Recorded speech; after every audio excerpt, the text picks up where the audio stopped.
Pessoal, tudo bem? Sejam todos bem-vindos ao nosso estudo de hoje sobre análise técnica. Vamos explorar juntos a forma correta de traçar uma linha de tendência. Dessa forma, você nunca mais irá errar o traçado da linha de tendência, evitando assim operar dentro de um contexto errado no gráfico de preços. Vamos juntos? Bem, precisa ligar dois ou mais topos ou fundos. Caso contrário, será traçado no espaço e não terá significado. Veja a figura. Se tocar apenas um ponto, não pode ser considerado uma linha de tendência. Então, se não tocar em nenhum, muito menos. Essas linhas são muito piores do que não traçar nada. Então, você está vendo a figura agora que foi feita uma linha de tendência e ela tocou apenas um ponto no gráfico. Essa linha de tendência não tem nenhum valor, é até pior. Então, o mínimo de se traçar uma linha de tendência, ela tem que tocar em dois pontos, ou dois fundos, ou dois topos. Então agora nós vamos passar para vocês a forma correta de traçar uma linha de tendência de alta e também uma linha de tendência de baixa. Vamos começar pela linha de tendência de alta.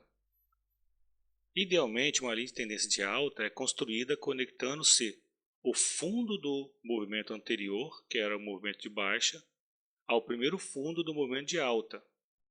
Essa primeira linha é chamada de linha de tendência primária. Então, observe que o movimento anterior ele era um movimento descendente e nós vimos aqui que o fundo 1 ele está abaixo do fundo 2 e o topo anterior foi rompido. Isso caracteriza uma reversão da tendência de baixa, criando um pivô de alta, como nós já conversamos nos últimos encontros. Então, o que se faz aqui? Nós temos que traçar aí, como a regra fala, o fundo do último movimento de baixa, que é o F1, ao fundo do primeiro movimento de alta, que é o F2.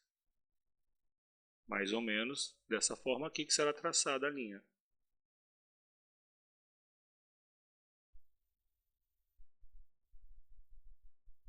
Ok?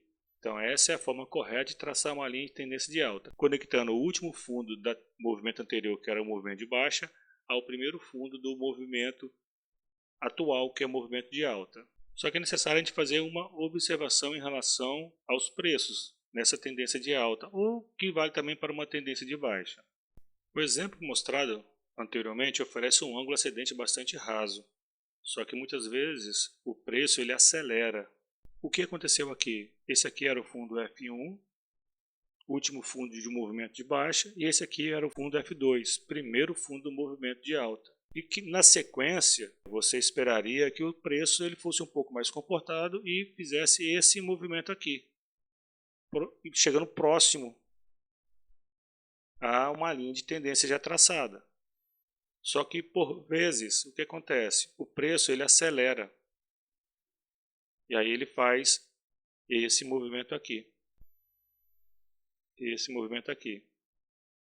ok? O que significa que se subirem como subiu nessa figura, uma segunda linha de tendência deverá ser traçada.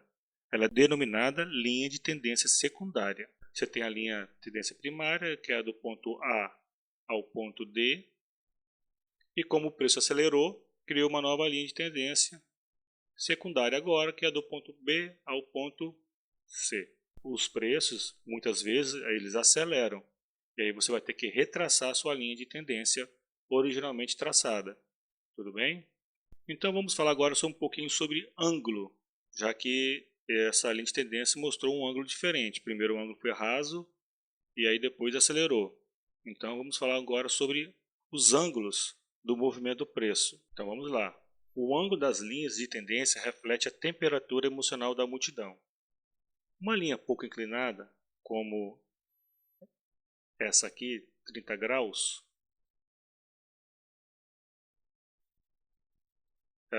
o grupo dominante se move lentamente, indicando o processo de acumulação, se for uma linha de tendência de alta, ou de distribuição, se for uma linha de tendência de baixa.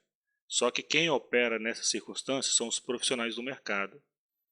Agora, se você está diante de uma linha um pouco mais inclinada, de 45 graus, o grupo dominante se move rapidamente.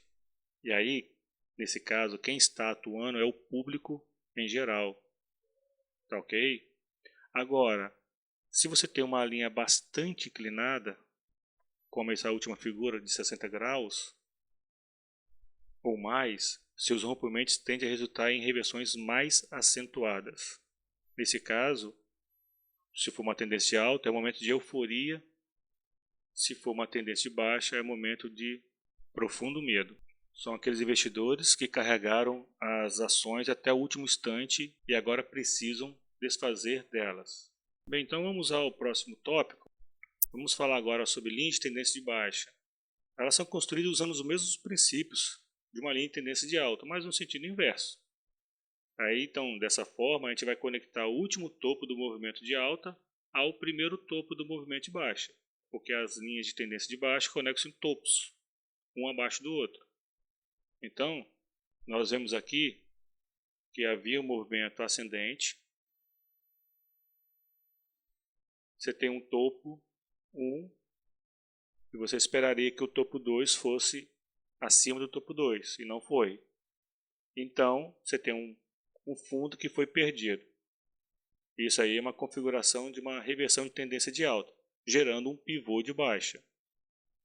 Nesse caso, o que nós vamos fazer? Nós vamos ligar o primeiro topo, o topo 1 ao topo 2, ou seja, o último topo de uma tendência de alta ao primeiro topo da tendência de baixa. Então, nós vamos fazer isso aqui, ó.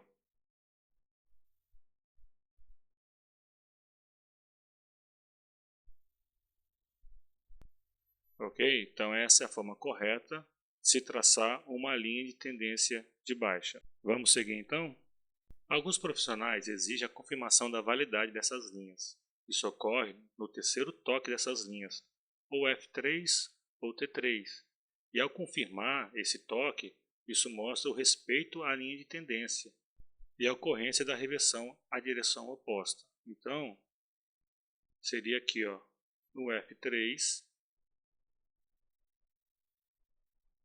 numa linha de tendência de alta, e no T3, numa linha de tendência de baixa.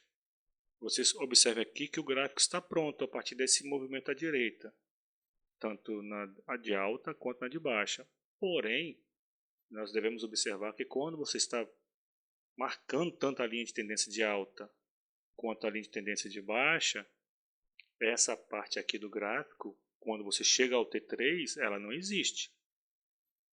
E nem essa parte aqui. Isso aqui é o futuro. Nós só colocamos aqui como demonstração de uma linha de tendência, que efetivamente ela vai ligando tanto topos quanto fundos, tá? Mas quando você está fazendo o primeiro traço, esse movimento do lado direito do gráfico ele não existe. Então, só para deixar claro aqui. Então vamos ao último tópico de hoje. Também temos as linhas de tendências horizontais, né? Então elas são formadas unindo dois topos idênticos ou com proximidade, ou também dois fundos com a mesma proximidade de preço. Então essa figura mostra para vocês as linhas de tendências horizontais, que aqui no topo é dado o nome de resistência